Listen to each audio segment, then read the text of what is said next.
ജീവിതത്തിൽ മനുഷ്യർ നേരിടുന്ന പ്രശ്നങ്ങളെ മലകളോട് ഉപമിച്ച് തിരുവചനം പറയുന്നുണ്ട്. അങ്ങനെ മല പോലെ നിൽക്കുന്ന പ്രശ്നങ്ങൾ നമ്മുടെ മുമ്പിൽ വരുമ്പോൾ നാം എന്ത് ചെയ്യണം എന്നാണ് മർക്കോസിന്റെ സുവിശേഷം 11-ാം അധ്യായത്തിന്റെ 22 തുടങ്ങി 26 വരെയുള്ള വാക്യങ്ങളിലൂടെ യേശു കർത്താവ് നമ്മോട് പറയുന്നത്. മലയെക്കുറിച്ച് പറയുവാനല്ല, മലയോട് പറയുവാനത്രേ കർത്താവ് അവിടെ പറഞ്ഞിരിക്കുന്നത്. The more we speak about a problem, the bigger it gets and the more power it has over us and our lives. ഒരു പ്രശ്നത്തെക്കുറിച്ച് നാം കൂടുതൽ സംസാരിക്കും തോറും അത് വലുതായി തീരുകയും അത് നമ്മുടെ ജീവിതത്തിൻ്റെയും മേൽ കൂടുതൽ ശക്തി പ്രാപിക്കുകയും ചെയ്യുന്നു. ഒരു വിധത്തിൽ പറഞ്ഞാൽ നമ്മുടെ മുൻപിലുള്ള പ്രശ്നങ്ങളെ വലുതാക്കുന്നതിൽ നമുക്കും ഒരു പങ്കുണ്ട്. We must believe that God is bigger than any problem. ഏതൊരു പ്രശ്നത്തെക്കാളും ദൈവം വലുതാണ് എന്ന് നാം വിശ്വസിക്കണം. വിശ്വസിക്കുക മാത്രമല്ല, അങ്ങനെ തന്നെ നാം കാണണം.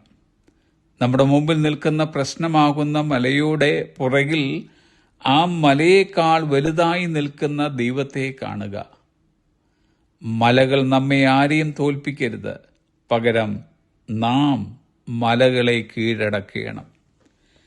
വിശ്വാസവീരനായ കാലേബ് പറഞ്ഞതത്രേ യോശുവയുടെ പുസ്തകം 14-ാം അധ്യായത്തിന്റെ 12-ാം വാക്യം. ആകയാൽ യഹോവ അന്ന് കൽപ്പിച്ച ഈ മല ഇപ്പോൾ എനിക്ക് തരിക.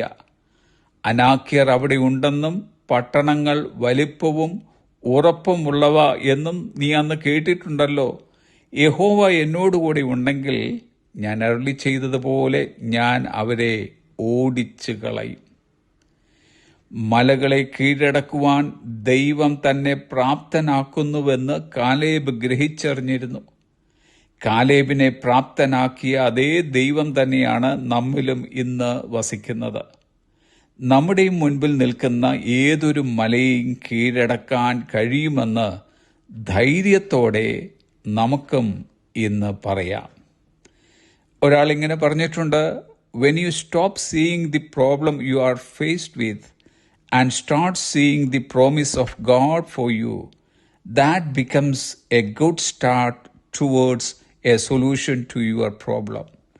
നിങ്ങൾ അഭിമുഖീകരിക്കുന്ന പ്രശ്നം കാണുന്നത് നിർത്തുകയും നിങ്ങൾക്കായുള്ള ദൈവത്തിൻ്റെ വാഗ്ദത്തം കാണാൻ തുടങ്ങുകയും ചെയ്യുമ്പോൾ അത് നിങ്ങളുടെ പ്രശ്നത്തിനുള്ള പരിഹാരത്തിലേക്കുള്ള ഒരു നല്ല തുടക്കമാകും. Have a blessed day.